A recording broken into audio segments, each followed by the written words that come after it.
अस्सलाम वालेकुम व्यूअर्स, मैं हूं रोज़ीना मंसहर और आप देख रही हैं फूड लवर्स।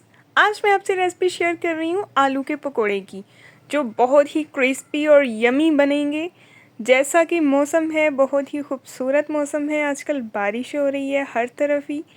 तो आप भी दोपहर की चाय में इसको पकोड़े बनाएं आलू के, बड़े ही क्रिस्पी और मज़ेदार से अपनी फैमिली के साथ इनको एंजॉय करें।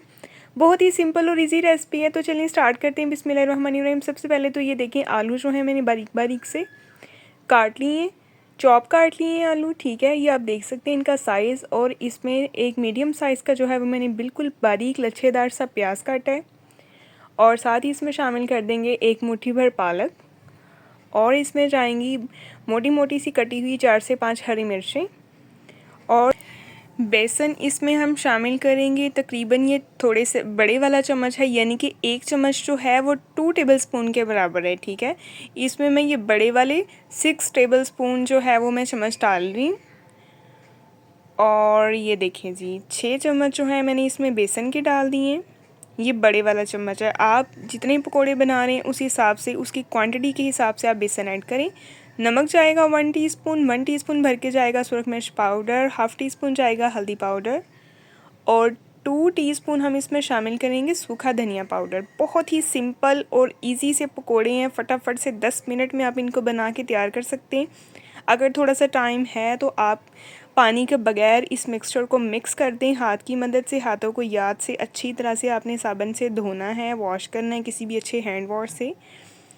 तो देखें जी, ये अच्छी तरह से मैंने इसी तरह से इसको बिल्कुल, क्योंकि मैंने फ़ौरन पकोड़े बनाने थे इसलिए मैंने बिल्कुल हल्का सा बस हाथ को गीला किया है। थोड़ा सा 2 टेबलस्पून इसमें पानी शामिल किया है।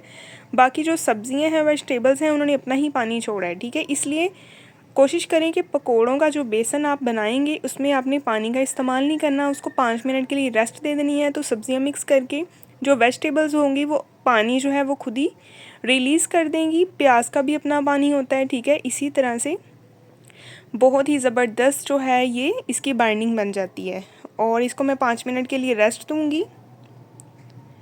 तो ये देखें जी, 5 मिनट हो गए हैं। 5 मिनट के बाद आप इसकी बाइंडिंग देखें कैसी ज़बरदस्त क्लासिक सी बाइंडिंग हो गई है, ठीक है। अब ये इस तरह से इसको रखने का मकसद ये था कि इसमें जो थोड़ी बहुत बेसन है, जो खुश्क बेसन है, वो भी अच्छी तरह से तर हो जाए और ज़बरदस्त सा मिक्सचर बन जाए, ठीक है। इससे ये होगा कि जब हम पानी के बगैर बेसन मिक्सचर बनाएंगे इसका, तो पकोड़े जो हैं वो बहुत ही ज़्यादा क्रिस्पी बनेंगे।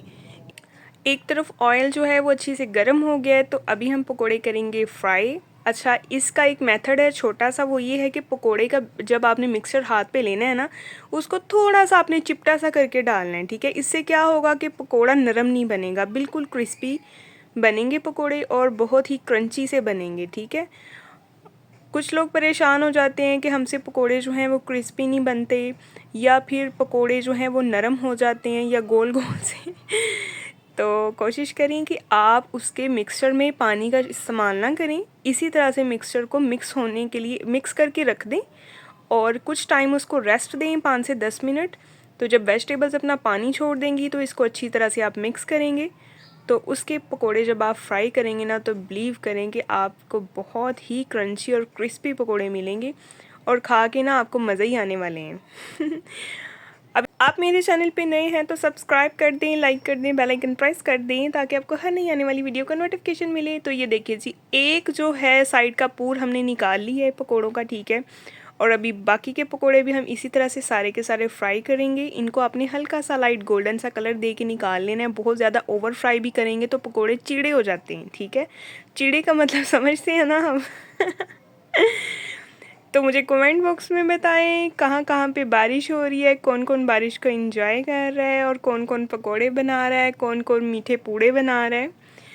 तो ये देखिए जी, हम भी पकोड़े बना रहे हैं, जैसा कि आपको नज़र आ रहे हैं। बहुत ही क्रिस्पी और मज़े के पकोड़े हैं। इसको आप दही की ज़बरदस्त सी चटनी बनाएं, साथ उसके साथ आप सर्व करें और चाय बनाएं मज़ेदार सी, और इंजॉय करें। बाकी के पकोड़े भी हम इसी तरह से निकाल लेंगे।